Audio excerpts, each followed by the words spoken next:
La divinité de Jésus-Christ. On va parler en même temps, ça fait très difficile. Mais Abraham, c'est le père de la foi.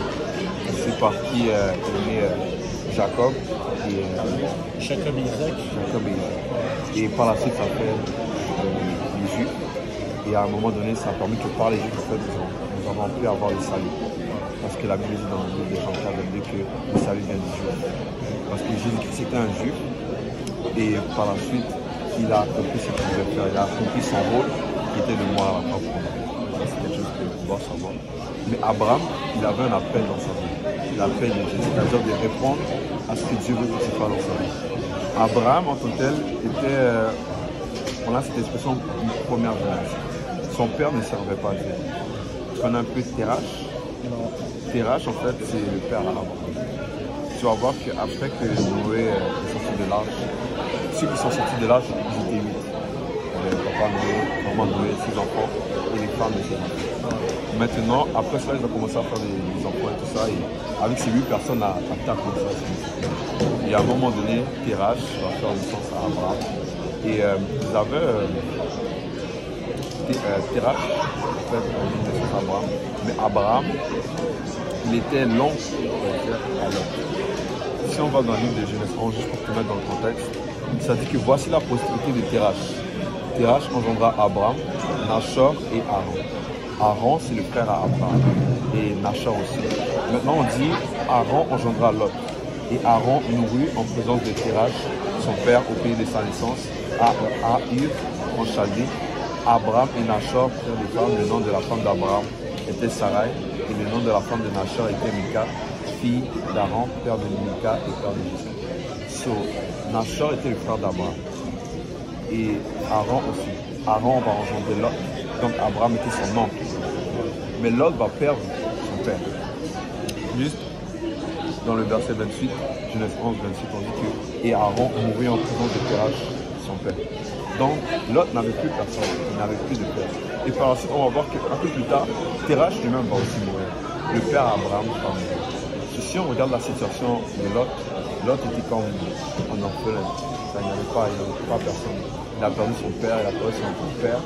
Donc en réalité, sa situation est quand même un peu frustrante. C'est un peu triste sa situation. Malgré tout, si tu vas dans le livre de Genèse 12, le verset 1, ça dit que l'Éternel dit à Abraham, va-t'en de ton pays, de ta patrie et de la maison de ton père, dans le pays que je te montrerai. Est-ce que tu sais ça veut dire quoi de ta patrie? Je sais pas, genre tes possessions. Ta patrie, c'est comme ta famille. Ah, Quand les gens parlent en grec, ils parlent avec un langage très cultivé. C'est une sorte de mots qui sortent là. Ils sortent de ta patrie. Mais c'est ça, il parlait de sa famille en fait. Il devait laisser sa famille derrière. Et tu vas voir que Abraham a répondu partiellement à l'appel. Parce qu'il a quand même raconté son neveu Lot. Mais même si la situation de Lot était quand même un peu triste, tu vois, cela ne change pas que lorsque Dieu t'appelle à abandonner quelque chose, il faut que tu l'abandonnes. Pourquoi? Parce qu'il va avoir des conséquences qu'il va avoir. Je vais te faire lire Genèse 13, le verset 4 jusqu'à 7. 4 à 7. C'est ça. Au lieu où était l'autel qu'il avait fait précédemment, et là Abraham recueille le nom de l'Éternel. L'eau qui voyait avec Abraham avait aussi des brebis, des bœufs et des tentes. Et la contrée était insuffisante pour qu'ils demeurassent ensemble, car leur bien était si considérable qu'ils ne pouvaient demeurer ensemble. Il y eut querelle entre les bergers des troupeaux d'Abraham et les bergers des troupeaux de Lot. Les Canéens et les Phérésiens habitaient alors dans le pays. Est-ce que vous avez bien entendu? Ouais, je ne parle pas très fort. Là-bas, je suis sûr. T'as entendu? T'as entendu? Il n'a pas entendu. En fait, parle un petit peu plus fort. Vous relisez, je parle un petit peu plus fort. Et du 4 à 7. Au lieu où était l'autel qu'il avait fait précédemment, et là Abraham invoqua le nom de l'Éternel. L'eau qui voyait avec Abraham avait aussi des brebis, des bœufs et des tentes. Et la contrée était insuffisante pour qu'ils demeurassent ensemble, car leur bien était si considérable qu'ils ne pouvaient demeurer ensemble. Une querelle entre les bergers des troupeaux d'Abraham et les bergers des troupeaux de Lot. Les Canéens et les Phérésiens habitaient alors dans le pays. On voit bien qu'à cause que Lot avait ramené maintenant son neveu, il va y avoir des querelles entre ces bergers et ces bergers. Mais s'il n'avait pas ramené l'autre, il n'aurait pas eu ce problème. Tu vas voir que lorsque tu es fidèle à Dieu dans tous ces détails, Dieu va honorer ça. Et quand tu es fidèle dans les petits détails, quand Dieu va te donner une plus grosse charge, là tu prends attention de ça. Si tu vas dans le livre de Luc 16,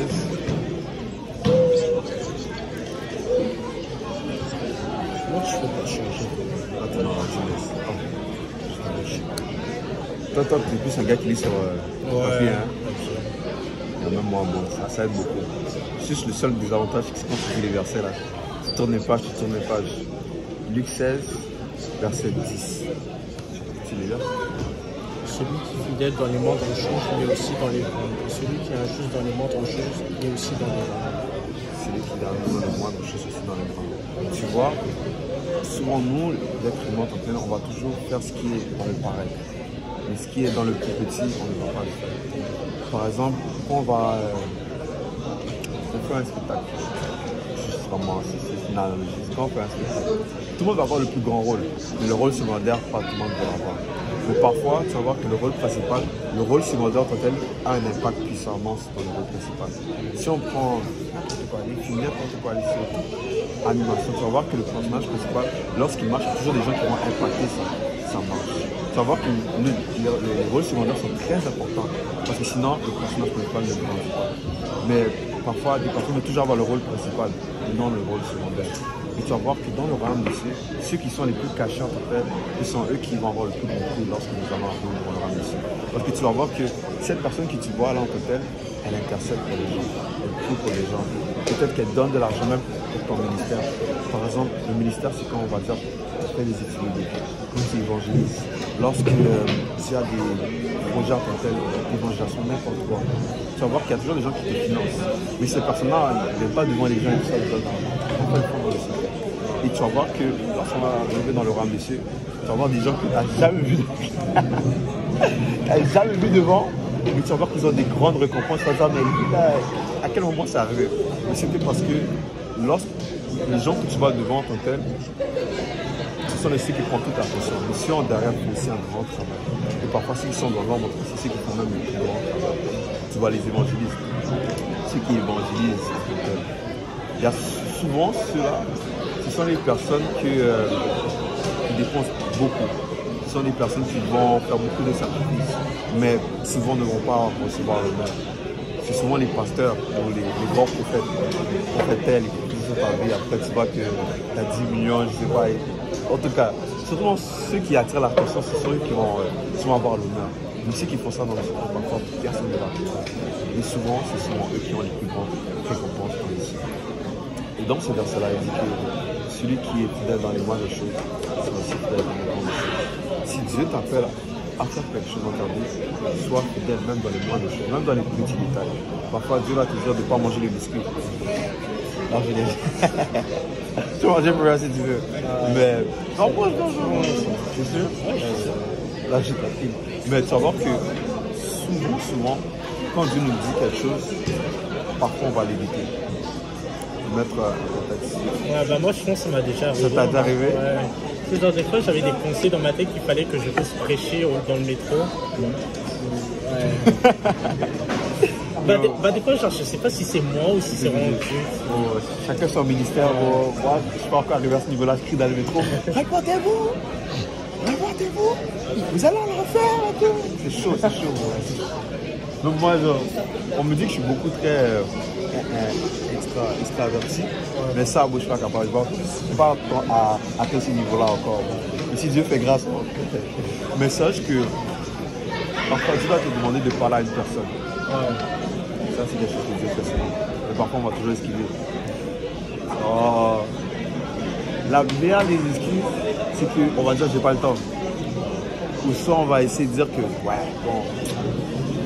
ouais, mais j'ai ça à faire, Dieu va comprendre. Dieu va rien comprendre.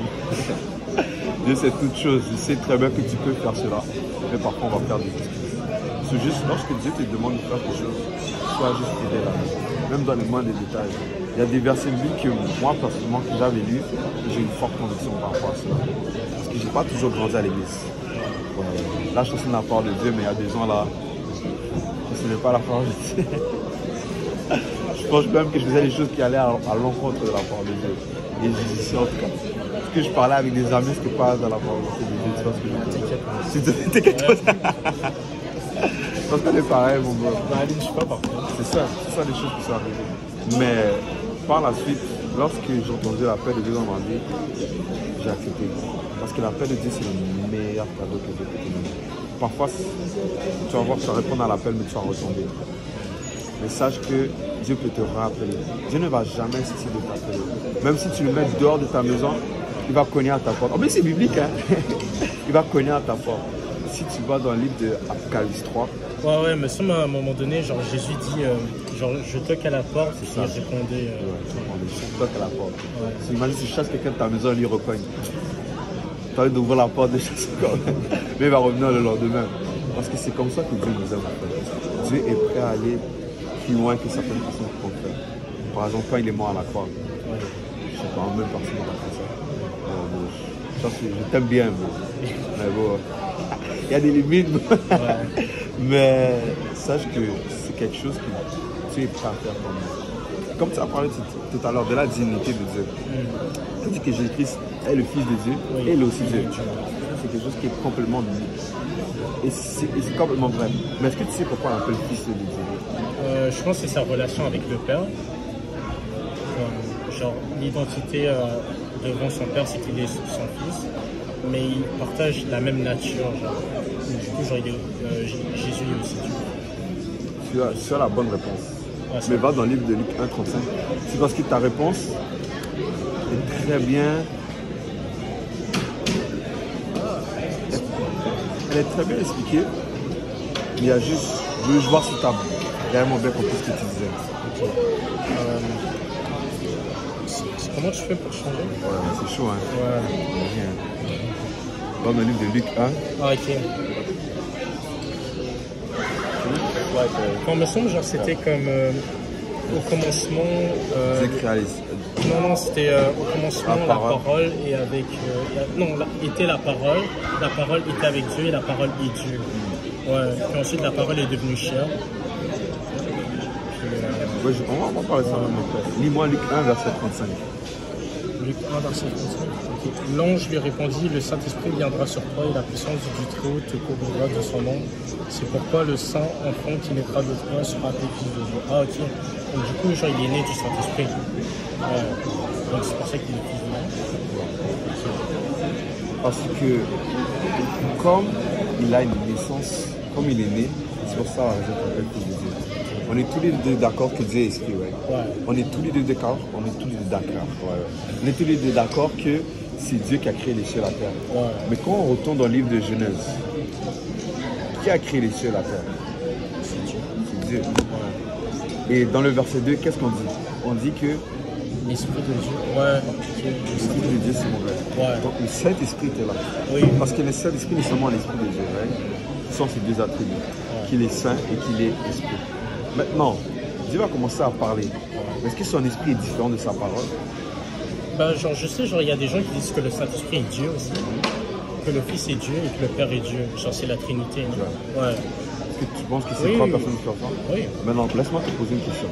Okay. Si ce sont trois personnes différentes, co-puissants, co-éternels, c'est-à-dire que le Père n'est pas le Fils n'est pas le Père. Sûr, et le Père n'est pas le Saint-Esprit et le Saint-Esprit n'est pas le Père. Maintenant, laisse-moi te poser une question. Lorsqu'on dit que l'Esprit de Dieu se mouvait au-dessus des yeux, c'était l'Esprit à qui mouvait au-dessus des yeux? C'est l'Esprit des yeux. C'est l'Esprit des yeux. Mais est-ce que c'était le Saint-Esprit ou le Père? C'est le Saint-Esprit. C'est le Saint-Esprit. Mais est-ce que le Père est Esprit? Ouais. Parfait. La Bible déclare dans le livre de Éphésiens 4 qu'il y a un seul Esprit. Donc l'Esprit qui se mouvait au-dessus des yeux, c'était l'Esprit de Dieu. Mais c'était l'Esprit du Père. Mais c'est, en fait, le Saint-Esprit n'est seulement que l'Esprit de Dieu. Mais un titre accordé. Dans la compréhension, comment tu dois la voir, c'est que quand Dieu va commencer à parler, ce n'est pas une autre entité qui a parlé, mais c'est le Père qui a parlé. Maintenant, lorsque tu dis le verset que tu prends, Jean 1, verset 1 à 3, tu dis que la parole... la parole est... Tu connais par cœur? Non, pas vraiment, mais je connais l'idée. Parfait. On va aller dans Jean. Là, c'est au commencement, la parole était, puis la parole était avec Dieu, et la parole était Dieu. Au commencement, Au commencement était la parole, et la parole était avec Dieu, et la parole était Dieu. Il était au commencement avec Dieu. Toutes choses ont été faites par elle, et rien de ce qui a été fait n'a été fait sans elle. Rien n'a été fait sans elle. Maintenant, ces paroles, c'est fait chair. Ouais, c'est Jésus-Christ. Mais comment ça fait ça? Si tu prends dans ce contexte, la parole, toute chose a été faite par elle. Donc les cieux et la terre a été fait par quoi? La parole de Dieu. Mais dans le livre de Genèse 1, quelqu'un a parlé. On est tous les d'accord que c'est le Père. Mais on dit que la parole c'est fait chair. Qu'est-ce que ça veut dire?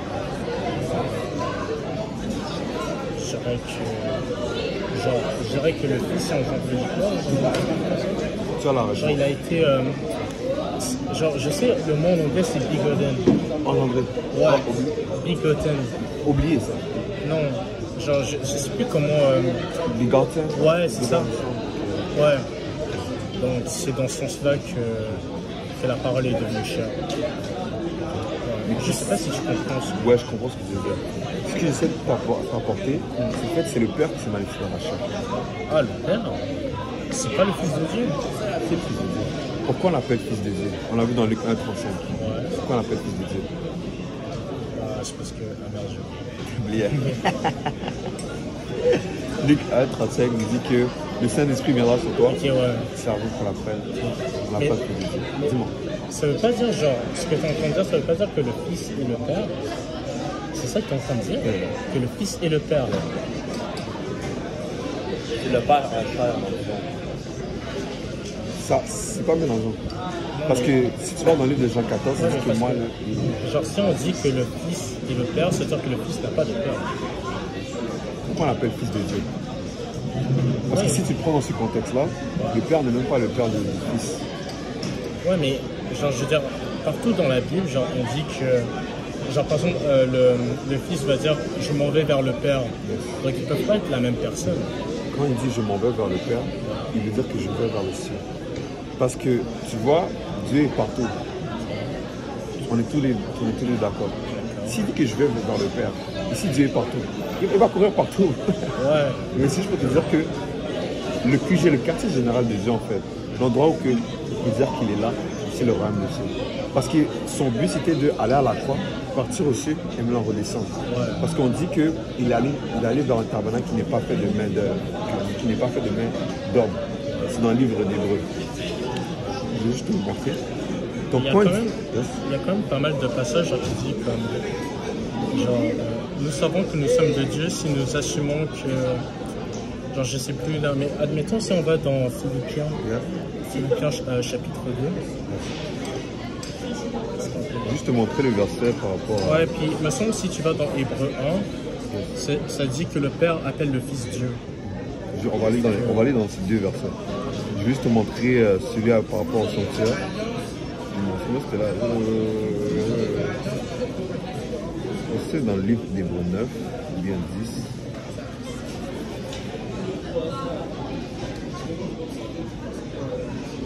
Je ne vais pas non plus te dire. Et du coup, genre, vous êtes en train de dire que le Fils et le Père, c'est la même personne. Pour cela, c'est ce que je vais... Ok, mais genre, si on prend par exemple genre Jean 3,16 qui dit comme Dieu a envoyé son Fils, il s'est quand même pas envoyé lui-même. On va montrer les trois versets. Mais ça, c'est le verset de Hébreux 9, verset 24. Car Christ n'est pas entré dans un sanctuaire fait de main d'homme, en imitation du véritable, mais il est entré dans les ciels même, afin de comparaître maintenant pour nous devant la face. Quand il disait qu'il allait, je veux vers mon Père, il parlait qu'il allait vers le royaume. C'est ça l'endroit où Dieu était là. Même si nous savons que Dieu est partout, c'est comme si c'était son quartier général. Quand il dit je vais vers mon Père, il veut dire je vais aller vers le ciel. Parce qu'il devait aller vers ce tabernacle qui n'est pas fait de la main d'homme pour descendre, pour que par la suite, en fait, qu'est-ce qui se passe, c'est qu'il est mort, il est enchaîné. Et maintenant, il va dire à ses apôtres de juste attendre à Jérusalem pour que le Saint-Esprit va descendre. Et maintenant, les trois versets que tu as dit dans le livre d'Hébreux 1, tu m'as dit qu'il y avait un verset où tu as le Père qui appelle le Fils de Dieu. Ouais. Là, tu as le Père qui appelle le Fils. Hébreux 1, verset combien? Hébreux 1, verset 8. Verset 8. Genre au début du livre, c'est. Mais il dit au Fils, ton trône, ô Dieu, est éternel, le sceptre de ton règne est un sceptre d'équité. Qu'est-ce que tu laisses par exemple? Et après, genre, si tu continues, c'est dit, tu as aimé la justice, tu as aimé l'iniquité, c'est pourquoi, ô Dieu, ton Dieu, t'a rendu nul de joie au-dessus de tes ennemis. Et encore, toi, Seigneur, tu as au commencement fondé la terre, les cieux sont l'ouvrage de tes mains. Ils périront, mais tu subsistes. Ils veilleront tous comme un vêtement, et tu les rouleras comme un manteau, et ils seront changés. Mais toi, tu restes le même, et tes ennemis les finiront. Et genre, au début du livre, genre, ça dit que le Père a parlé à travers son Fils. Pas que le Père a dit ça. Tu as dit au verset 5, car auquel des anges Dieu a-t-il jamais dit, tu es mon fils, je t'ai engendré, aujourd'hui encore tu seras pour lui un père et il sera pour moi un fils. Ouais, c'est ça. Genre, il n'a jamais appelé un des anges son fils. Ouais, c'est ça. C'est ça, sur ton information, c'est que comme il dit au fils, ton trône au Dieu éternel, et celle de ton règne est un cercle d'équité. Ouais, t'as le Père qui appelle son fils Dieu. Et le Père est aussi Dieu. Parce que sinon, genre, parce que tu vois, genre, au jardin où tu avais Jésus qui était en train de prier pour demander à son Père de ne pas mourir sur la croix, et bien si tu dis que c'est la même personne, ouais, bah ça serait, genre, ça serait dire que Jésus est en train de prier à lui-même. Ah, c'est bien premier à lui-même. Parce que si tu vas dans... C'est la chair qui crie, c'est pas le... Si tu vas dans le livre de 1 Timothée, 6,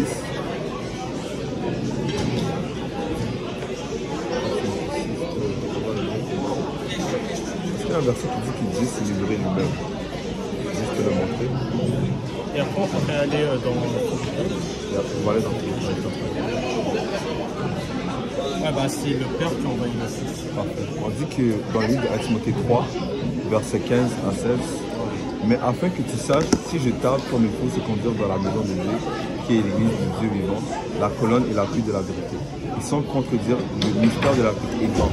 Celui qui a été manifesté en chair, justifié par l'Esprit, vu des anges, prêché aux gentils, cru dans le monde, élevé dans la gloire. Mais qui a été manifesté dans la chair? C'est le Fils. C'est le Fils. Mais à quel moment on l'appelle Fils de Dieu? Ce titre de Fils de Dieu, en tant que tel, a été mis lorsque Luc 1, verset 65, lorsque le Saint-Esprit vient sur la Vierge Marie. Donc, celui qui s'est manifesté dans la chair, ce n'était pas le Fils. Parce que le Fils veut dire qu'il a une date de naissance, ça veut dire qu'il est né. C'est ça qu'on appelle le Fils. Pas forcément.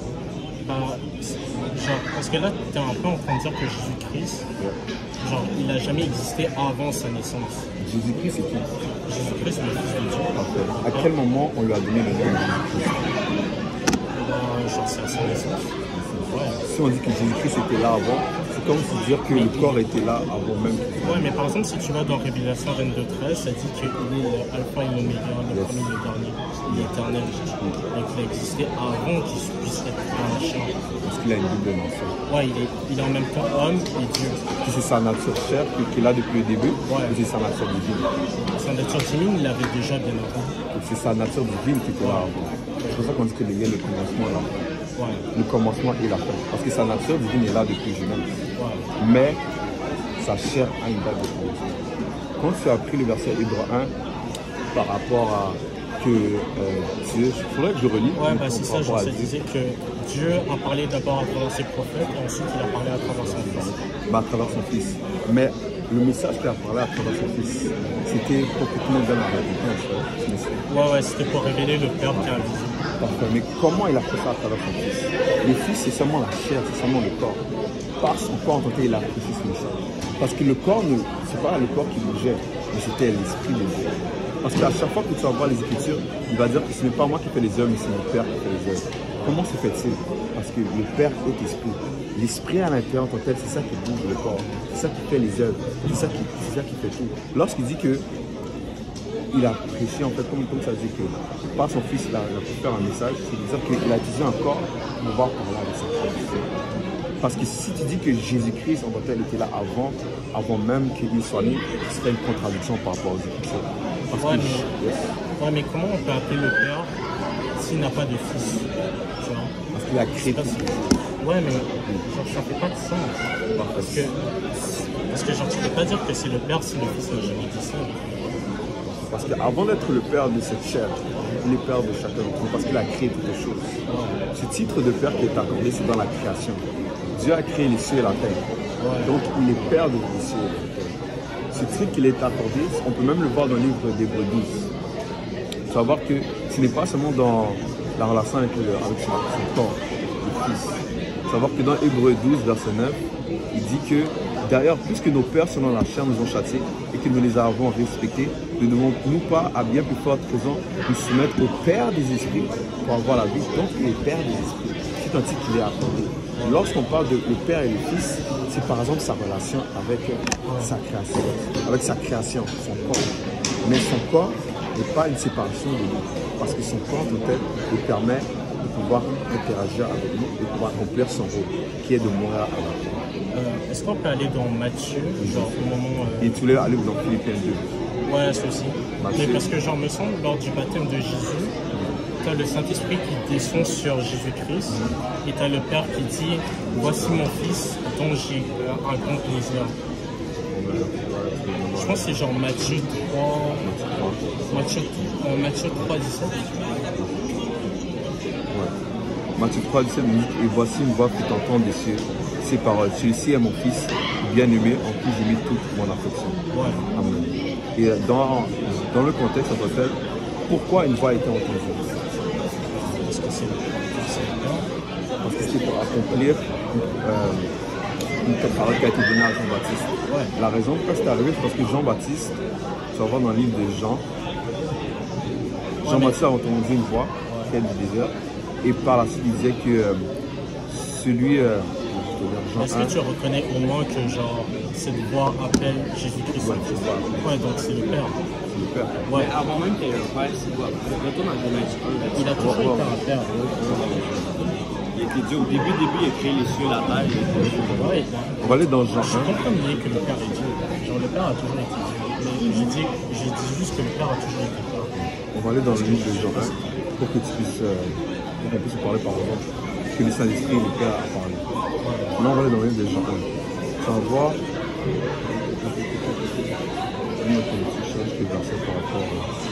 Jean rendit ce témoignage. Je vis descendre du ciel comme une colombe et s'arrêter sur lui. Je ne le connaissais pas, mais celui qui m'a envoyé baptiser, celui-là m'a dit, celui sur qui tu verras l'Esprit descendre et s'arrêter, c'est celui qui baptise du Saint-Esprit. Donc c'était en fait quelque chose qui a été donné à Jean pour pouvoir savoir que c'était lui vraiment le Christ. C'était une confirmation de Dieu. Lorsque le Saint-Esprit a parlé de Dieu, le Père a parlé, en fait, c'était une confirmation à Jean. Mais tu vas voir que dans les Écritures, à aucun moment il y a une interaction entre le Père et le Fils. Tu peux aller voir. Je suis pas sûr. Regarde. Tu peux aller. Vas-y, on peut aller dans Philippe 2. Ouais, vas-y. Philippiens 2, verset. Non, mais ça c'est genre Philippe 2, 5 à... Ouais, c'est ça. Genre. Du coup, genre, c'est dit que ayant vu les sentiments qui étaient en Jésus-Christ, lequel existant en forme de Dieu, n'a pas regardé comme une croix arrachée d'être égal à Dieu. Donc du coup, genre, si Jésus-Christ est le Père, vous êtes en train de dire que Jésus n'a pas regardé son égalité avec lui-même. Son égalité avec lui-même. Mais dans ce contexte-ci, Dieu ici, ça serait le Père. Lequel existant en forme de Dieu n'a Jésus. pas regardé comme une croix arrachée d'être égal avec Dieu. Ouais. Si on continue. Lequel existant en forme de Dieu n'a pas regardé comme une croix arrachée d'être égal avec Dieu, mais s'est dépouillé lui-même en prenant une forme de serviteur, en devenant semblable aux hommes, ayant paru comme un simple homme. Il s'est humilié lui-même, se rendant obéissant jusqu'à la mort, même jusqu'à la mort de la croix. C'est pourquoi aussi Dieu l'a souverainement élevé et il lui a donné le nom qui est au-dessus de tout nom, afin qu'au nom de Jésus, tout genou fléchisse dans les cieux, sur la terre et sous la terre, et que toute langue confesse que Jésus-Christ est Seigneur à la gloire de Dieu le Père. Amen. Donc du coup, il y a une distinction entre le Fils, qui a toujours existé en forme de Dieu, que le Père a envoyé sur terre pour qu'il puisse payer le prix que, par exemple, que tout péché qui est commis, c'est la mort. Donc du coup, il a envoyé son Fils sur la terre pour mourir pour nos péchés. Et puisque le Fils a fait ceci, le Père l'a récompensé en lui donnant le nom qui est au-dessus de tout autre, afin que tout le monde puisse dire, afin que tout le monde puisse reconnaître qu'il est le Seigneur, notre Sauveur, à la gloire de Dieu le Père. Donc, si c'est la même personne, genre ça fait juste pas de sens. Si c'est la même personne, si tu reprends le même verset, le verset où il dit que lequel existant en forme de Dieu n'a point regardé comme une proie arrachée d'être égal avec Dieu. Soit il existait en forme de Dieu. Oui. Comment se fait-il? Parce qu'il était 100% Dieu et 100% humain. Il était un avec le Père. Ouais, mais c'est pas la même personne. Si on regarde ce contexte, qu'il était 100% Dieu, 100% humain.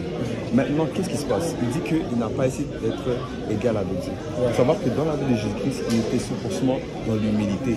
Il priait. Pourquoi il priait? Parce que sa chair pouvait être tentée. Pourquoi il jeûnait? Parce que sa chair était tentée. Sa double nature en tant que telle pouvait expérimenter tout ce que nous pouvons expérimenter. Par exemple, si on va dire que nous prions et dans la relation avec Dieu, Dieu est comme un père pour nous. C'est dans la même chose que Jésus-Christ pouvait expérimenter. Ouais, mais le truc, c'est que, genre, est-ce que tu sais pourquoi nous sommes maintenant devenus fils de Dieu? Est-ce que tu sais maintenant pourquoi on est devenus fils de Dieu? Pourquoi on est fils de Dieu? Ouais, c'est à travers la... Ouais, c'est ça, justement. Mais avant, on n'était pas ces enfants. Et pourquoi il est venu?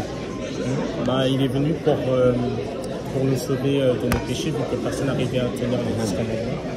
Ouais. Mais tu dois garder en tête que depuis le livre d'Ésaïe, on disait que Dieu lui-même va venir nous sauver. Va dans le livre d'Ésaïe 35. Parce que ce qui nous perturbe en fait, c'est le fait qu'il avait la bonne nation. Je vais être sincère avec toi, c'est vraiment ça qui nous perturbe. Parce que comme il était humain, il pouvait expérimenter tout ce qu'on pouvait expérimenter. Cependant, il aurait pu venir et dire que moi je suis Dieu et tout ça, juste obéissez-moi. Mais il n'a pas essayé de se faire égal. Il a essayé de s'humilier. Après, on va dire que Dieu l'a souverainement élevé. Parce que l'esprit l'a élevé. On va toujours glorifier l'esprit et non la chair. C'est un principe. Mais le truc, c'est que genre, si le Père il est esprit, bah, ça ne veut pas dire qu'il est esprit que Jésus-Christ qui est le Fils ne peut pas être son Père. Parce qu'on dirait que genre tu dis que si le Père il est esprit, il peut pas être son Père. Donc du coup ça doit être la même personne. Parce que c'est quel esprit qui est à l'intérieur? Quel esprit? Quel esprit qui était à l'intérieur? C'était le Saint-Esprit. C'était le Saint-Esprit. Ouais. À l'intérieur de Jésus-Christ, il y avait le Saint-Esprit. On va lire deux versets. Juste te montrer Ésaïe 35. Après je vais montrer Colossiens 2.9. Isaïe. Ouais, Colossiens 2.9, genre ça dit que toute la divinité est dans les corps. Ouais. Et si tu lis Isaïe 35,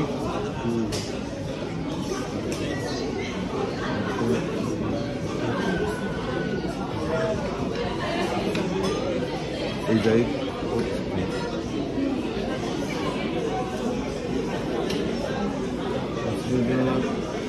Isaïe 35, versets 3 à 4, il dit que fortifiez les mains 3 jusqu'à 6. Fortifiez les mains languissantes et affermissez les genoux qui chancellent. Dites à ceux qui ont le cœur troublé, prenez courage, ne craignez point, voici votre Dieu. La vengeance viendra, la rétribution de Dieu, il viendra lui-même et vous sauvera. Alors s'ouvriront les yeux des aveugles, s'ouvriront les oreilles des sourds, alors le bateau sortira comme un cerf et la langue du muet éclatera de joie quand les eaux jailliront de la misère du vaisseau de la solution. Qui est venu nous sauver? C'était le Père lui-même. C'est parce que lorsqu'on va dans le livre de Philippiens 2, on parle de l'humilité. On prend Jésus-Christ comme exemple pour lui dire qu'il soit comme lui. Il s'est humilié, il n'a pas essayé de se faire égal à Dieu. Lui-même qui était en forme de Dieu. Donc on fait allusion qu'il était Dieu, mais tu vas voir qu'il était toujours dans l'humilité. Il ne glorifiait pas sa chair. Parce que nous, en tant que les humains, on va toujours essayer de se glorifier nous-mêmes. On va toujours rendre gloire à Dieu. Et Dieu, c'est l'Esprit. Et si tu vois, il y a un principe un principe qui est dans la Bible, qui est primordial pour chaque chrétien. La Bible dit dans le livre de 1 Corinthiens 5 que Dieu résiste aux orgueilleux. Dieu résiste aux orgueilleux. Parce que Dieu n'aime pas quand quelqu'un est rebelle. Dieu n'aime pas quand quelqu'un prend juste à sa personne. Et ça, c'est une chose que Dieu va repousser. Mais Dieu aime les personnes qui sont dans l'humilité. Et ce principe que Dieu l'a souverainement élevé, ça vient de même avant le Nouveau Testament. Ça vient depuis les livres de Samuel. Dans les livres de 1 Samuel, on dit que c'est Dieu qui élève et c'est Dieu qui...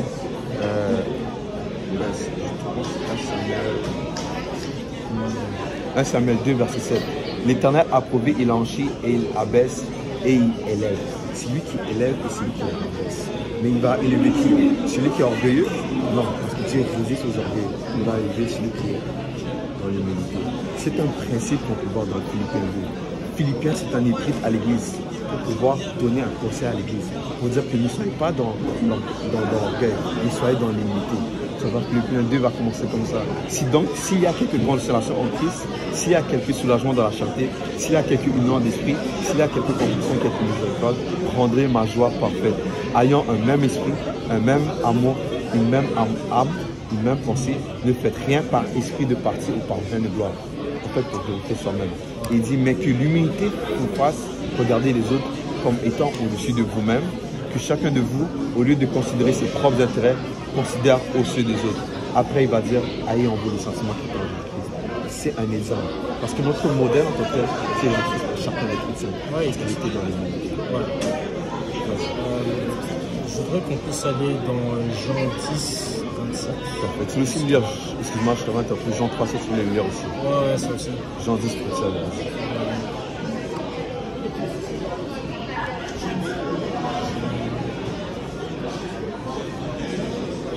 D'abord, j'allais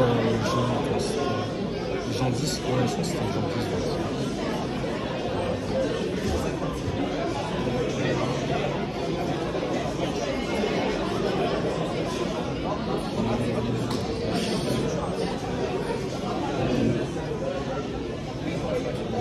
Voilà.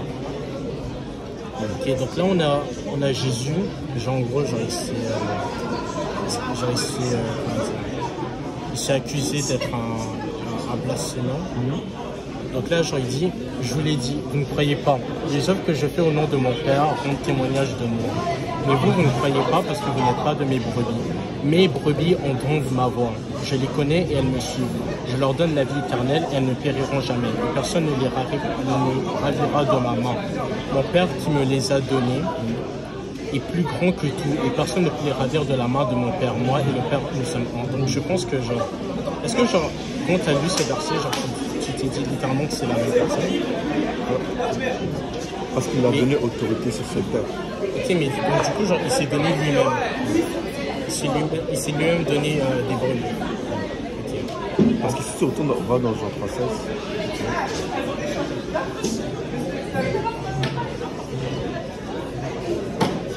Ouais, c'est ça. Car Dieu a tant aimé le monde qu'il a donné son Fils unique, afin que quiconque croit en lui ne périsse pas, mais qu'il ait la vie éternelle.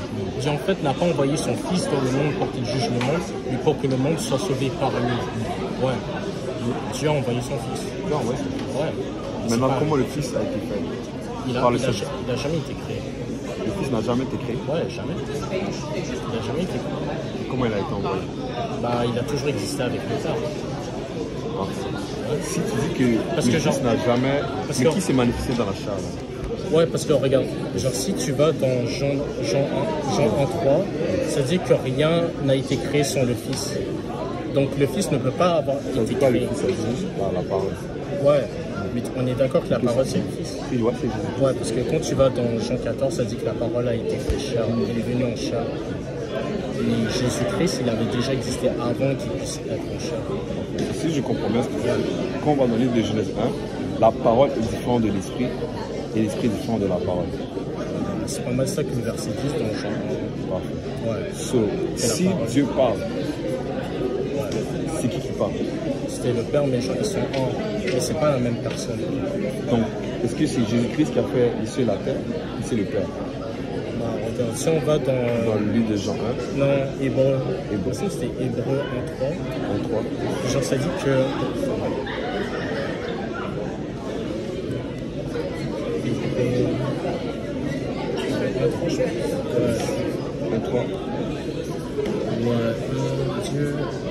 Dieu, dans ces derniers temps, nous a parlé par le Fils qu'il a établi héritier de toutes choses, par lequel il a aussi créé le monde. Ouais. Et qui étant le reflet de sa gloire et l'empreinte de sa personne, ainsi que toutes choses par sa parole, a fait la purification. Ouais. Bah, le truc, c'est que genre, attends, si on va dans Genèse. Et on va là, Hébreu 1.3, juste.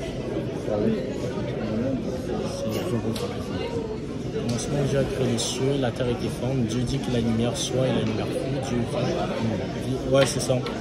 Donc moi, la manière dont je comprends ce passage, c'est que le Fils et le Père, vu qu'ils sont un, sans être pour autant la même personne, ont créé les cieux et la terre.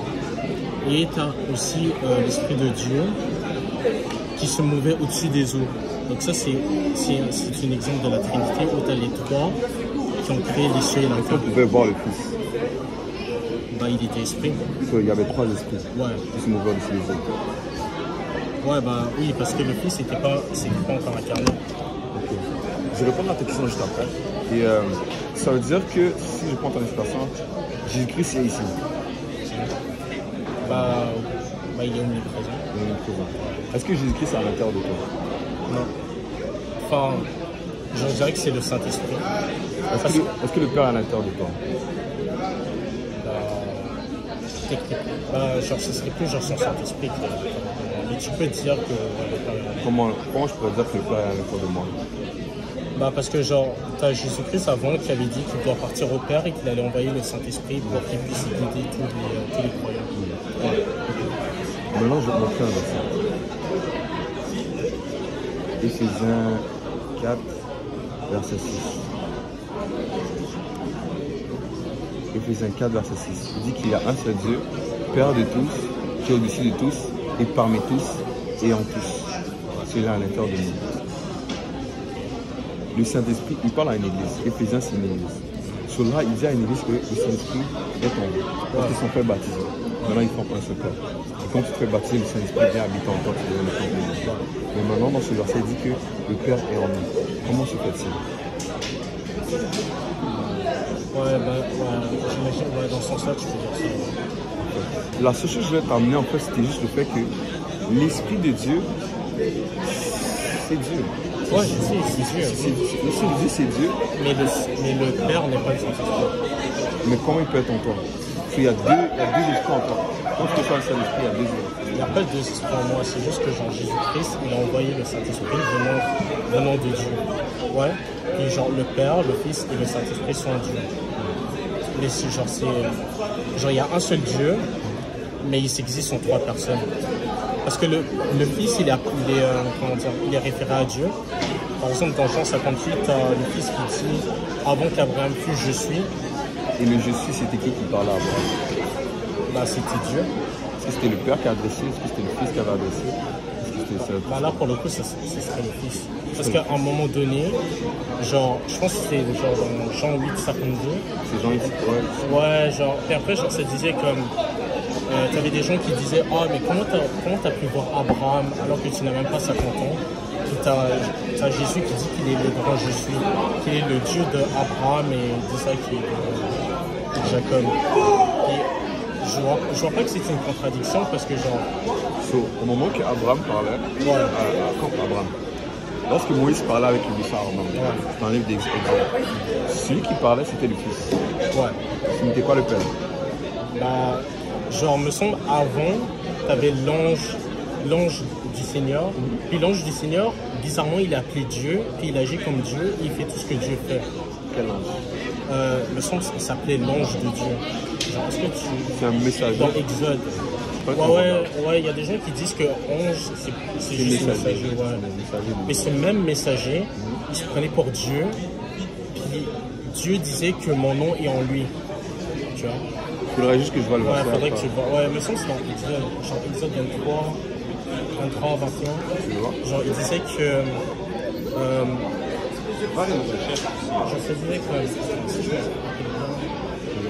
je disais comme... Je réfléchis le verset. Juste, tu avais une question, c'était quoi ta question? C'était... Ben, en fait, c'est juste pour ajouter ça, ce verset-là. Attends, On a Ouais. déjà passé depuis. Ouais, mon père et moi, nous sommes venus, dis-moi. Ouais. Oui. C'était la question? En fait, non, on avait déjà. C'était juste un argument, une autre chose à ajouter, que le Fils et le Père. Ouais, bah, je sais que c'est quelque part là, mais en gros, genre, t'avais Dieu qui disait que ne le désobéissez pas, parce que si vous le désobéissez, il va pas pardonner vos péchés, car mon nom est en lui. Donc là, on a ce même ange qui, pourtant, genre, c'est un messager de Dieu, mais ce même messager de Dieu a le nom de Dieu. Il se prend pour Dieu, il pardonne les péchés et accepte que les gens puissent il accepte que les gens puissent le Faut que je vois le verset. worship. Ouais, l'adore. Ouais, c'est ça. Faut que je vois le verset. Ouais, faut que tu vois le verset. J'essaie juste Il y de a un chercheur. Au jugement dernier, c'est quoi l'ange qui pardonne les péchés? jugement dernier. Parce que tu dis qu'il va pardonner les péchés, l'ange, en parlant de Dieu. Bah, c'est littéralement ce qui est écrit dans la Bible. Montre-moi, il faut mais comme au jugement dernier, c'est Dieu qui pardonne les péchés, c'est pas l'ange. Ouais, bien sûr. Moi, laissez chercher. C'est Exode 23, Exode 23. Et au pire, genre, va dans 23, 20, 21. prochain. Voici, j'envoie un ange devant toi pour te protéger en chemin et pour te faire arriver au lieu que je te prépare. Tiens-toi sur tes gardes dans sa présence et écoute sa voix. Ne lui résiste point parce qu'il ne pardonnera pas vos péchés, car mon nom est en lui.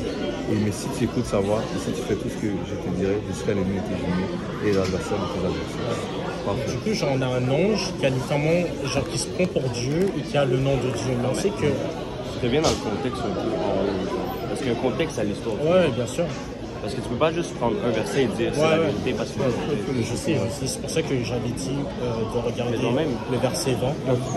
je peux lire un peu. Ouais, tu peux lire un Ok, peu. ouais, vas-y, on peut. Mais dis-moi. Ouais, c'est ça. Et après, genre, t'as l'ange qui parle à Moïse, mais après, genre, quand tu descends, genre là, ça dit Dieu parle.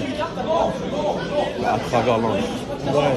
Mais ce même ange, genre, il a le nom de Dieu, puis il fait tout ce que Dieu fait. Il a juste donné l'autorité. Ouais, mais il a le nom de Dieu. Son nom est en lui. Et du coup, genre, moi, genre, ce que je comprenais, c'était le Fils préincarné. Je pense que c'est le fils de Ouais, je suis pas en train de dire que le Fils est un ange. Mais je suis en train de dire que Jésus-Christ, il a toujours existé même avant son incarnation. Il a toujours existé avec le Père. Son esprit était là, c'est ça qu'on est en train de dire. Ouais, il n'était pas encore sous chair. Je pense que c'est ça. Bon, de là maintenant que j'ai lu le verset, Dieu a donné l'autorité pour le faire et par cela dit que Dieu parle. Dieu parle à travers lui. Lorsque tu parles en tant que tel, comme le Saint-Esprit a parlé à toi, quand tu dis quelque chose, parfois c'est seulement Dieu qui va juste t'inspirer. Je sais, mais à un moment donné, genre t'as l'ange qui dit je suis le Dieu que tu venais de prier. Je suis le Dieu qui Ouais, il me semble genre Genèse 16, il me semble. L'ange, il dit pas je vais pardonner les péchés. Il dit l'ange que j'enverrai ne pardonnera pas les péchés. Ouais, je sais. Mais après, genre, quand tu vas dans Exode 3.14, Exode 3.14. ouais, genre, t'as l'ange qui va aller parler à Moïse. Et après, genre, quand tu descends un peu plus bas, genre là, ça dit que c'est Dieu qui parle. Alors qu'avant, c'était l'ange de Dieu. Ouais. Mais toi, tu Dieu va crois que, travers. Et donc, du coup, genre, votre interprétation, toi, tu crois que genre, le Père c'est une personne et que Jésus le Fils c'est une personne et que le Saint-Esprit sont séparés. Mais tu crois que Dieu relie toutes ces personnes. Attends. Parce que j'ai été trinitaire un peu avant. Juste, tu crois que comme Dieu est un et qu'il a envoyé des personnes au Père. non, il n'a pas envoyé. Ok, mais Genre, moi, le Fils n'est pas Dieu. oui, le Fils est Dieu. Le Fils, Jésus-Christ est le Fils de Dieu, mais il est aussi Dieu. Dieu qui révèle le Père, qui est invisible. Ok, mais tantôt tu disais que le Fils n'est pas le Père et que Dieu est le Père. Ouais, Jésus n'est pas le Père. Ok, mais Dieu est le Père. C'est ça que la conversation qu'on avait depuis 5 minutes. Non, c'est juste que tu disais pas que. Parce que lui, il pense que genre, les Trinitaires, dans le fond, c'est le Père, le Fils, le Saint-Esprit, et Dieu est au milieu, tu comprends? C'est ça qu'on a la conversation Le depuis Fils 5 est minutes. Dieu, le mais- Père est Dieu. Parce que tu disais le Père de Jésus, mais c'est Dieu qui est le Père de Jésus.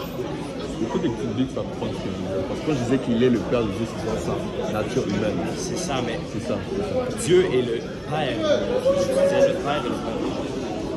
Donc, moi, juste Juste dans les la- questions, Ouais, c'est ça. c'est un peu compliqué à comprendre. Mais juste sur moi parler. Mais c'est ce que je disais en tant que tel tout à l'heure que Jésus-Christ, dans sa nature humaine, il avait cette relation avec son esprit qu'il était fils. Parce que le Père en tant que tel, c'est dans le titre de la création.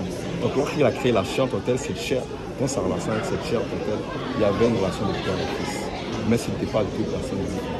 Maintenant, avec les versets que tu as présentés, Exode 3 et Exode 23, par exemple, à l'ange de l'Éternel, Dieu va parler à travers quelqu'un, et après on va le dire, et après tu dis que par la suite, on dit que c'est Dieu qui parle. Ouais, mais le truc, c'est que genre, c'est pas écrit dans les Écritures que Dieu parle à travers cet ange. Ça dit littéralement que c'est l'ange de Dieu qui parlait à Moïse. Et ensuite, là, ça dit Dieu disait toutes ces choses-là. On dit que l'ange en tant que tel, c'était Dieu. Ouais, Mais ça dit Jean, bah, regarde, j'ai bien. Est-ce qu'on est dans le chapitre 3? Épisode 3. Moïse faisait perdre le troupeau de Jéthro, son beau-père sacrificateur. Okay. L'ange de l'Éternel lui apparut dans une flamme de feu au milieu d'un buisson. Moïse regarda et voici le buisson. Le buisson était tout en feu et le buisson ne se consumait point. Moïse dit: je veux me détourner pour voir quelle est cette grande vision et pourquoi le buisson ne se consume pas. L'Éternel vit qu'il se détournait pour voir. Donc, du coup, de base, il voyait l'ange. Mais là, l'Éternel vit qu'il se détournait pour voir et Dieu l'appela du milieu du buisson. Il dit: Moïse, Moïse. Il répondit: me voici. Dieu dit: n'approche pas d'ici, ôte tes souliers de tes pieds, car le lieu sur lequel tu tiens est une terre sainte. Et il ajouta: je suis le Dieu de ton père, le Dieu d'Abraham, le Dieu d'Isaac et le Dieu de Jacob. On est d'accord que de base, Moïse parlait à l'ange de Dieu. Parce qu'il a entendu une voix, Dieu l'a appelé. Ouais, mais cet ange de l'Éternel apparut dans une flamme de feu. Et l'Éternel était derrière ce feu. Donc du coup là, on est littéralement en train de dire que l'ange de l'Éternel est l'Éternel.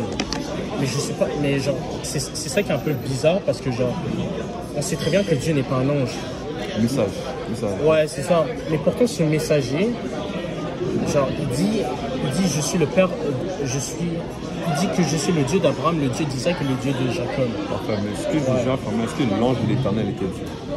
Ouais. C'était un messager. Bah, ça a l'air de montrer que genre l'ange de l'Éternel était Dieu.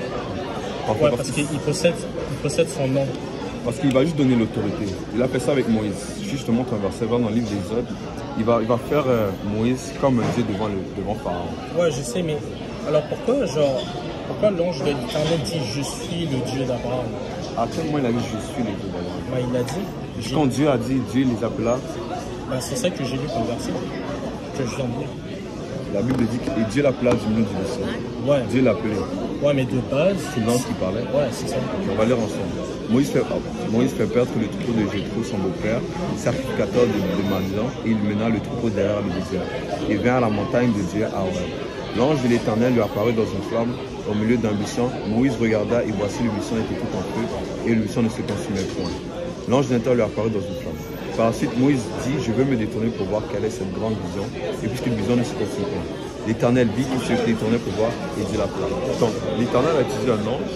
Et par la suite, il va commencer à parler. Parce qu'on fait une distinction. On dit que l'ange de l'Éternel lui a parlé dans une flamme de feu, au milieu des buissons, mais Moïse regarda, et voici le buisson était tout en feu, et le buisson ne se consumait pas. Et par la suite, juste en bas, on dit que l'Éternel dit qu'il le tournait pour voir, et Dieu l'appela du milieu du buisson, et dit: Moïse, Moïse. Il répondit: me voici. Après, Dieu va parler. On ne dit pas l'ange de l'Éternel, mais on dit bien que c'est l'Éternel qui parle. Mais je comprends ta compréhension que l'ange de l'Éternel. Mais si tu veux comprendre cela, il faudrait réellement que l'ange de l'Éternel soit écrit ici. Parce que genre, il y a ce même truc genre dans Genesis. Je pense que c'était Genesis 16. Non, c'était quand même. Je pense que c'est Genèse 19. Ouais, parce qu'à un moment donné, j'en étais venu parler à Abraham. Ok, on va aller voir ça. Genèse 18. Ouais, genre, je pense. L'Éternel lui apparut parmi les chênes de Mamré, comme il était assis à l'entrée de sa tente pendant la chaleur du jour. Il leva les yeux et il regarda, et voici 3 hommes étaient debout près de lui. Quand il vit, il courut au devant d'eux, depuis l'entrée de sa tente, et se prosterna en terre. Il dit: Seigneur, si j'ai trouvé grâce à tes yeux, ne passe point, je te prie loin de ton serviteur. Ouais. C'est ça que tu faisais allusion, c'est un bon verset. Non, il me semble que c'était. Attends, gardons ce verset.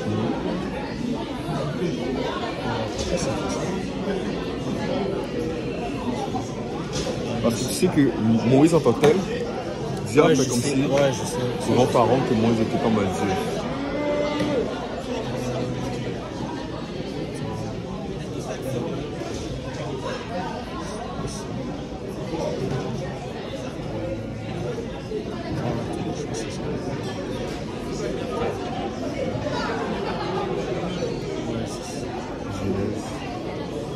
Genèse 31. Après, genre, attention. Genèse 31. Ouais, 31. Ouais, Genèse 31, 10, 13. Au temps où les brebis entraînaient en chaleur, je levai les yeux et j'ai vu un songe qui couvrait les brebis éthérées, tachetées et marquées.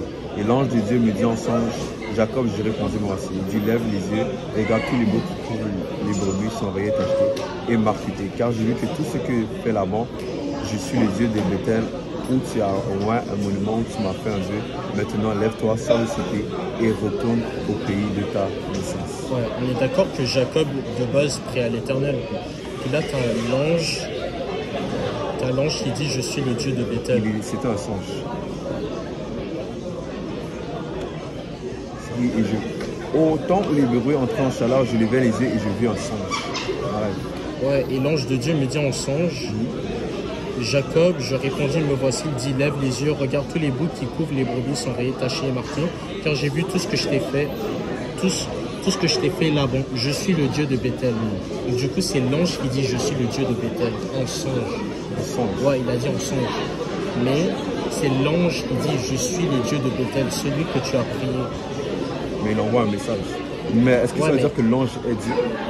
Bah, c'est littéralement ça qu'il dit. Je suis le Dieu de Bethel. Je pense que l'ange est Dieu. Bah, cet ange-là s'identifie à Dieu.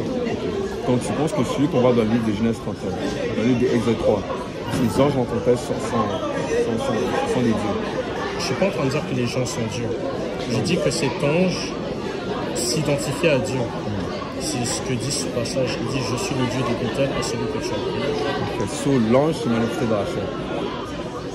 Ouais, ben, ça a l'air d'être... C'est pas mal ça que c'est écrit. C'est l'ange qui se manifeste dans la chair. Ouais, ben, l'ange dit, je suis le Dieu de Bethel. Parce qu'un ange peut être pris comme messager. Quelqu'un va donner un message. Ouais, mais quel genre de messager va dire, je suis le Dieu? C'est ça qui est bizarre. C'est ça qui est bizarre. Ouais. Parce que si tu envoies un message, c'est un message que Dieu va envoyer par quelqu'un. Mais sinon, il aurait dit, Dieu vient me dire que je dois te dire que je suis le Dieu. Mais là, il dit, je suis le Dieu. Tu vois? Genre, il n'a pas dit, l'Éternel m'a envoyé un message, puis que je dois te dire une certaine chose, puis il te dit, je suis le Dieu. Non, là, tu as l'ange qui dit lui-même, je suis le Dieu. Parce que là, genre, tu présupposes que c'est Dieu qui lui a donné ces messages-là. Mais là, tu as cet ange qui dit, je suis le Dieu. Donc, genre, si on reste seulement sur les Écritures. Dieu, ça veut dire que Dieu, en tant que tel, a parlé à Jacob. Ouais, à travers cet ange. Maintenant, où tu veux en venir avec le fils? Ouais, bah, moi, genre, ça, c'est pas mal, genre, dans ma théorie, que, genre, le fils a toujours existé avec le père. Parfait. Donc, du coup, genre, cet ange-là, ça serait, genre, sa façon, pas sa façon de comme sa forme préincarnée. Avant qu'il puisse devenir Charles, il était cet ange de Dieu. Parfait, c'est en train de dire que l'ange qui est en train de dire que je suis le Dieu en tant que tel, ouais. En tant que tel, ce serait le fils préincarné. Ouais, puisque le fils est Dieu. Ouais. Puis aussi, genre, quand tu retournes par exemple dans Jean 1, genre ça dit au commencement, il était la parole, et ensuite la parole était avec Dieu. Puis ensuite, là, on dit que la parole était devenue chair. Donc là, on a Dieu et on a la parole. Puis on dit que cette parole est devenue chair. Mais on fait quand même cette distinction parce qu'on dit, elle était... Ah ouais, c'est vrai. Parce que genre, si tu regardes dans la version anglaise, ça dit... in the beginning... God created heaven and earth. Non, Jean 1. Ouais. In the beginning. In the beginning. God was the Word, and the Word was God. Ouais, and He was with God in the beginning. Donc là, genre, on fait une séparation entre les deux. Mais là, genre, dans la version française, c'est... On pourrait croire que, genre, la parole, c'est seulement comme, genre, une idée que Dieu, genre, a manifestée en parole. Enfin, maintenant... Mais on ne sait pas que le Fils est la parole. Et l'ange de l'Éternel que tu fais allusion. Dans le livre de Genèse 1, c'est lui qui parle quand il dit que Dieu dit que la lumière soit et la lumière fut. Non. C'est qui parle. Bah, j'imagine que c'est le Père, mais genre Parce que si tu me dis que la parole en tant que telle, c'est l'ange dont tu fais allusion dans le livre d'Exode, lorsqu'on va dans le livre de Genèse 1, si c'est vraiment l'ange en tant que tel qu'on fait allusion, là où il parlait, c'est vrai que c'est l'ange qui est en train de parler. C'est ça ce que tu es en train de dire en tant que tel. Bah, je veux dire, si le messager dit que je suis le Dieu. Ça veut dire que c'est l'ange qui est en train de parler. Ouais, ça veut dire que c'est le Fils. Enfin, le Fils. Enfin, d'abord, tu as le... C'est le Fils qui a créé les cieux et la terre. Voilà, parce que me semble qu'il y a un passage qui dit que Jésus-Christ est genre la cause... Enfin, comment dire, si on va dans Révélation... Je sais pas, Révélation 30. Mais ouais, attends. Parce que si tu dis que le Fils a créé les cieux et la terre, le Père a fait quoi? Bah, le Père, en fait, genre, le Père, le Fils et le Saint-Esprit ont créé Donc, la terre et les cieux. si Dieu a créé les cieux et la terre, Ouais. le Fils a créé les anges. On dit que nous avons un seul Père, Père des esprits. Ouais, je sais, mais Dieu, il existe en 3 personnes, mais pourtant Dieu est un. Ouais, c'est pas mal ça. Ce que je veux te dire, c'est que si tu dis que le Fils a créé toutes les choses, Ouais. tu dis que le Fils a créé les anges, Ouais. et que dans les Écritures, on dit qu'un seul Dieu, comme nos pères nous ont châtiés, nous avons un seul Père, Père des esprits, c'est-à-dire que le Fils est le Père des esprits. Non, le Fils, c'est pas le Père. Sur moi, je retourne à Hébreux 12, Il y a une distinction. il y a une distinction entre les deux. Ouais. Ils ont la même nature, mais il y a une distinction. Quand on va dans Hébreux 12, verset 9, quand il dit que d'ailleurs, puisque nos pères selon la chair nous ont châtiés et que nous les avons respectés, ne devons-nous pas, à bien plus forte raison, pour soumettre au Père des esprits pour avoir la vie? Nos pères nous ont châtiés pour peu de jours, mais comme nous le trouvons bon, mais Dieu nous châtie pour notre bien, afin que nous participions à sa sainteté. Lorsqu'on voit Hébreux 12, verset 9, on dit Père des esprits. C'est en train de dire que le Fils, en tant que tel, l'ange que tu as dit dans le livre d'Exode, en tant que tel, a créé les cieux et la terre. Ici, il a créé les cieux et la terre, il a créé les anges. Ouais, bah le truc, c'est que genre le Père, il a créé le ciel et la terre à travers le Fils. Comment se fait-il? Bah, par exemple, si tu vas dans Jean 1.3, Moi, j'en ai trois. Juste à la parce que, attends, faudrait qu'on puisse lire tout Jean. Là, donnez-moi tout. Ouais, mais attends, je pourrais descendre jusqu'à 18. Non, en fait, c'est quoi, je vais tout lire, en fait. Ouais, vas-y. Je vois, parce qu'il y avait un verset.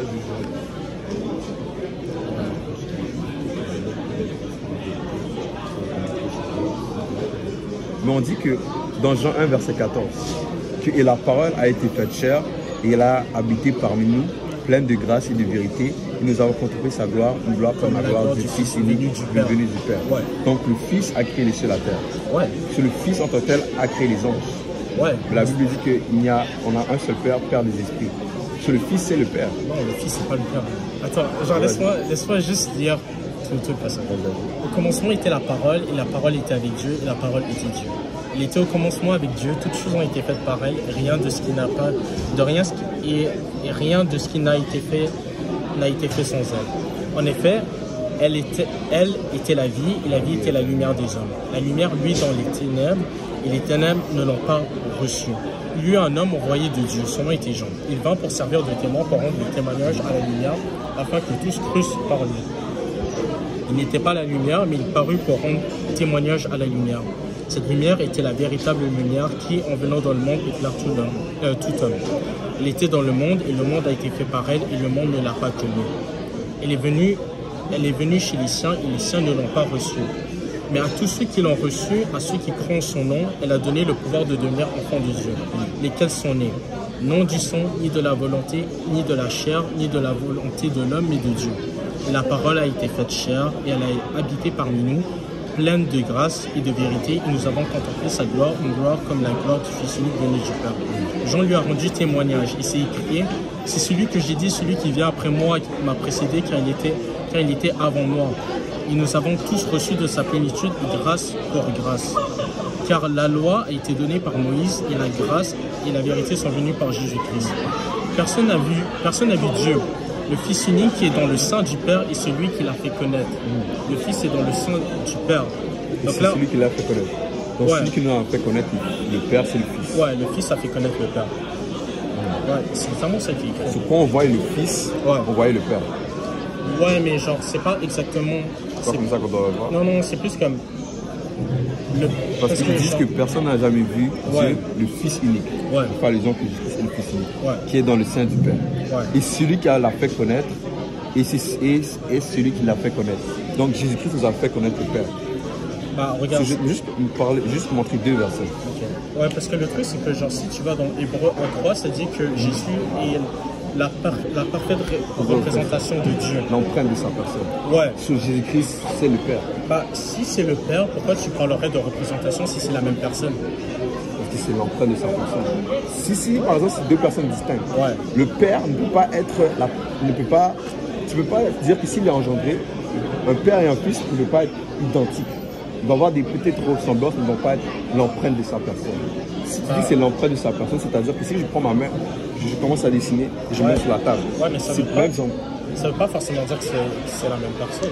Parfait. Mais je vais te poser une question. Parce que le fils peut très bien représenter le père dans la chair. Mais le truc, c'est que On dit personne. l'empreinte de sa personne. Ouais. Ça veut dire que ton ADN ne peut pas être changé. Ouais. Si je prends ton ADN, je passe là, ces ADN-là vont faire réponse à toi. Si on dit qu'il est l'empreinte de sa personne, par exemple, que c'est ta ADN en tant que tel, c'est le père. Donc en réalité, cette même main qui a déposé en fait, c'est sa main qui fait réponse à lui. Donc c'est la même personne. Mais si on va dans le livre de Jean 14, il dit. Ah ouais, genre je crois que tu vas me dire, genre Jésus il va dire comme, ah si montre-moi tu le l'as père. vu, ouais, puis après, Il ouais. va dire moi. Ok. Il a dit, mais aussi Isaïe 9, verset 5, je finis avec ça. Si vous me connaissez, vous connaîtrez aussi mon Père. Et dès maintenant, vous le connaissez et vous l'avez vu. Philippe lui dit, Seigneur, montre-nous le Père et cela nous suffit. Jésus lui dit, il y a si longtemps que je suis avec vous et tu ne m'as pas connu, Philippe. Ainsi qu'il est celui qui m'a vu, le Père, comme dis-tu, montre-nous le Père. Je vais juste te montrer Isaïe 9, verset 5, avec ces deux versets-là. Parce que si tu soulignes que le Fils a créé le ciel et la terre, si tu vois Isaïe 9, verset 5, ça veut dire que quand un enfant nous est né, un fils nous est donné. De quel enfant on parle? On parle de Jésus-Christ. On parle de Jésus-Christ. Mais là, pour le coup, ça serait le père qui annonce le fils qui va venir. Ouais, ok. Mais c'est pas. C'est le prophète. Mais... Là, on dit, on l'appellera admirable, conseiller, Père éternel. Ouais. Prince de la paix. Quand on dit Père. Ouais, mais Père éternel, c'est pas mal genre dans son rôle. Il joue le rôle de Père. Ouais. Amen. Bah, bro. C'est vrai, c'est même. Bro, genre. Yeah. Mais s'il joue le rôle de Père, le Père fait quoi? Bah, genre le. Il joue quel rôle le Père? Bah, juste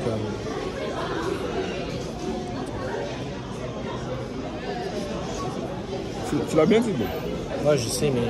Parce que quand tu dis les rôles, c'est comme ça que Dieu interagit avec sa création. Dieu interagit en rôle lors de la création en tant que Père. Et il interagit dans le rôle du Saint-Esprit, dans la consolation. Et dans la rédemption, il joue ce rôle de Fils. Parce que si tu vas dans la création, c'est le Père qui fait cela. Mais quand on dit que dans Jean 14, si tu as vu le Père, tu m'as vu en tant tel, c'est pour te dire que celui qui a fait les cieux et la terre, celui qui a fait toutes les choses en tant tel, c'est le Père, parce qu'il joue la création. Mais maintenant, le Père se manifeste dans la chair. Et par cette chair en tant tel, c'est Jésus-Christ. Maintenant, quand tu vois je cherche le mot, quand tu vois que ça dit que le Père en tant tel a engendré le Fils. Et toi, quand on dit que le Père est venu du Saint en tant tel, nous savons tous les deux que le Père en tant tel n'est pas celui qui a engendré Jésus-Christ. Si on parle dans une conception qu'il y a trois personnes différentes. Le Père n'est pas celui qui a engendré Jésus-Christ, mais c'est le Saint-Esprit. Si on dit que c'est Dieu qui a le Père qui a envoyé. Lors de son incarnation. Ouais. Lors de la manifestation dans la chair. Ouais, mais si on dit que c'est le Père qui l'a envoyé. Ouais, le Père l'a envoyé ou c'est le Père qui l'a envoyé. Quand on regarde Luc 1, verset 35, c'est le Saint-Esprit qui est venu sur la Vierge Marie. Donc, est-ce que c'est le Père qui est allé sur la Vierge Marie pour pouvoir produire Jésus-Christ? Ou c'est le Saint-Esprit? C'est le Saint-Esprit. C'est le Saint-Esprit. Ouais. Et pourquoi on dit que le Père était dans le Saint? Dans le Saint d'avant. Pourquoi on dit que le Père en tant que tel était dans son sein? Parce que genre Jésus-Christ, il est comment dire? Genre, il est venu du Père. Il est venu du Père. Ouais. C'est celui qui l'a engendré. Ouais. S'il l'a engendré. Ouais, mais pas engendré dans le sens créé. C'est celui qui l'a envoyé. Ouais. Maintenant. C'est celui qui l'a envoyé. Ouais. Donc, de ta compréhension, celui qui a fait les cieux et la terre. Ouais. C'est le Père qui l'a envoyé. Enfin, c'est le Père, le Fils et le Saint-Esprit. C'est les trois ont fait les cieux et la terre. Ouais. Les trois ont fait les cieux et la terre. Ouais. Ils sont trois, mais ils sont un.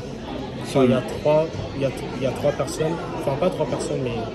Ouais, c'est ça. Il y a trois personnes, mais il y a un seul Dieu. Donc là, dans Genèse 1, c'était le Père, le Fils et le Saint-Esprit qui ont fait les cieux. Ouais.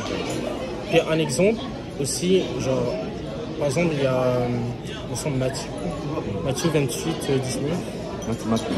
Ouais, enfin Matthieu 28, 19. T'as un exemple de ce concept. Matthieu 19. Non, 28, 19. 28. Merci. on dit que allez faire de toutes les nations des disciples les baptisant au nom du Père, du Fils et du Saint-Esprit. Ouais, il y a une différence. La différence Ouais, ben, il y a une distinction tu vois bien qu'il y a une distinction entre le entre le Père, le Fils et le Saint-Esprit. Parfait. Ouais. Quand on dit que allez les baptiser au nom du Père, du Fils et de l'Esprit, Ouais. est-ce que Père et Fils et Saint-Esprit sont des noms? Non, non, ce sont des Rôles, des titres. non, c'est pas des rôles. Même pas de rôles, c'est des personnes différentes. Bah, ouais. Ok. Le Mais est-ce que Père est une personne, le Fils. Mais est-ce que c'est un nom? C'est pas des noms. Pas un nom. Ok, je vais juste te poser une question. Bah, tu veux dire nom propre? Parfait. Si tu vas dans le livre de Acte 2, non, même, je vais même en parler. Acte 4, verset 12. Quand on dit que il n'y a de salut en aucun autre, car il n'y a sous le ciel aucun autre nom qui a été donné parmi les hommes par lequel nous devons être sauvés. De quel nom on parle? Jésus-Christ. Jésus-Christ. Ouais. Maintenant, si tu... Ouais, bah, le truc, ce que j'allais dire, c'est que le Père, je sais plus c'est dans quel verset, mais genre, on dit que le Père, il a envoyé le Fils pour qu'il soit le sauveur du monde. Ouais, c'est ça. Donc, je vois pas pour le moment de contradiction. Il a envoyé le Fils pour sauver. Ouais, le Père a envoyé le Fils. Ouais, c'est pour dire que son esprit en tant que tel est venu dans la chair. Parce que le Fils en tant que tel, on l'a appelé Fils lorsqu'il est né. On a dit, tu l'appelleras. C'est pour ça qu'on l'appellera Fils de Dieu. C'est ce saint enfant, c'est pour ça qu'on l'appellera Fils de Dieu. Mais comme tu as dit dans Acte 4, 12, on a dit que c'est de Jésus-Christ qu'on parle. Ouais. Et dans Matthieu 26, 19, tu as dit que allez le baptiser au nom du Père, du Fils et du Saint-Esprit. Ouais. Père, Fils et Saint-Esprit ne sont pas des noms, mais ce sont des personnes. Ouais. Maintenant, Pierre était un des disciples. Pierre était un des apôtres. Il était présent avec Jésus-Christ lorsqu'il a annoncé ça. Lorsque tu vas dans Acte 2, 38, qu'est-ce qu'il dit?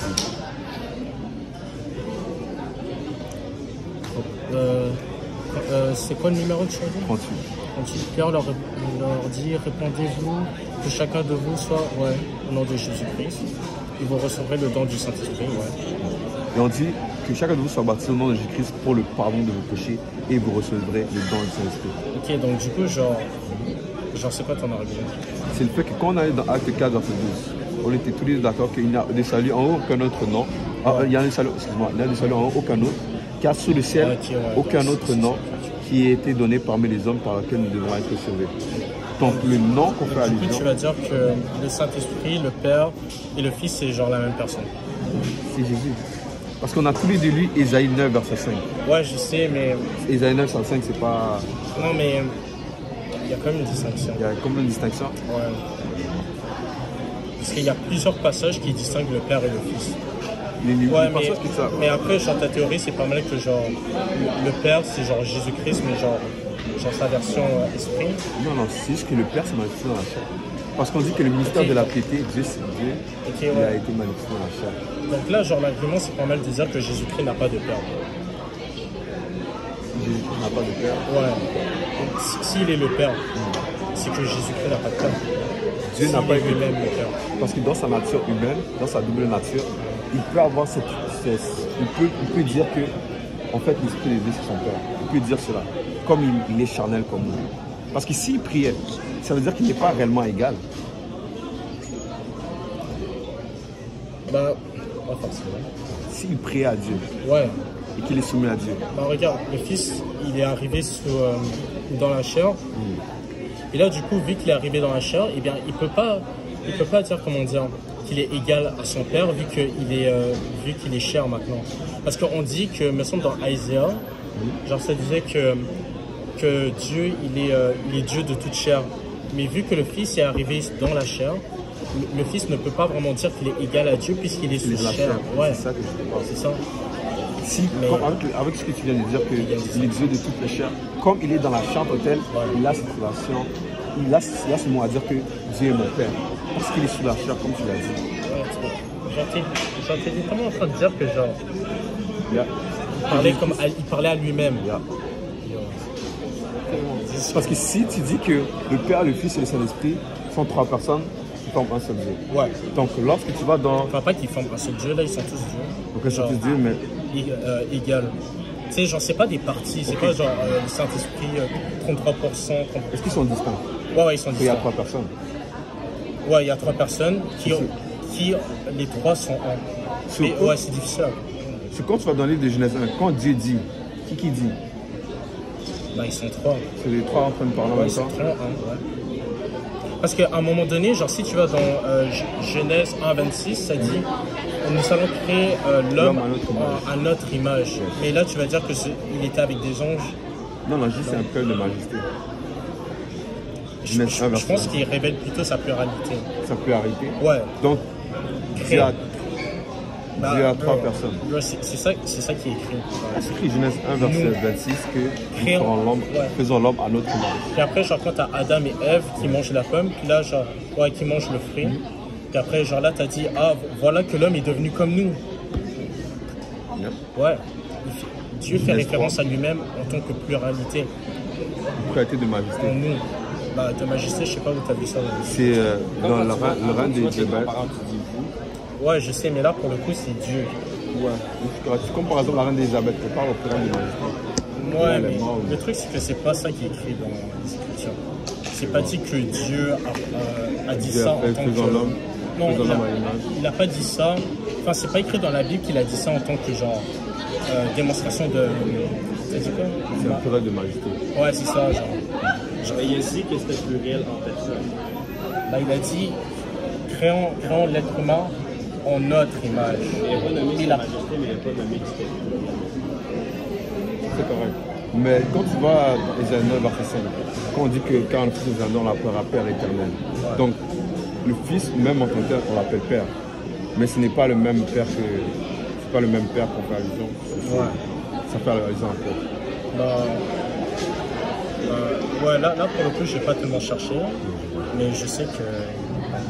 C'est juste que moi, j'ai pas peur de... C'est vrai, Jésus-Christ prie à lui-même. Parce que s'il est 100% Dieu, il est 100% humain. Ouais. Si on va dire qu'il y a un seul Dieu, si c'est réellement lui-même, pourquoi il ferait ça? Parce que sa chair en tant que telle doit être soumise à son esprit. Nous prions et nous jeûnons pas pour des activités, mais parce que notre chair peut être tentée. Mais nous soumettons cette chair. Tu fais référence à quel verset quand il prie à lui-même? Il y a les livres de... Il me semble que c'est dans Jean, là. Dans Jean? Ouais. Dans tous les évangiles, il prie. Ouais, ok.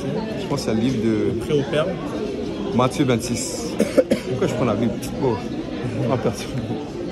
je commence à utiliser ma Bible alors que le téléphone est juste là. Je peux juste aller plus directement comme ça, tout le monde peut tous voir. Matthieu 26.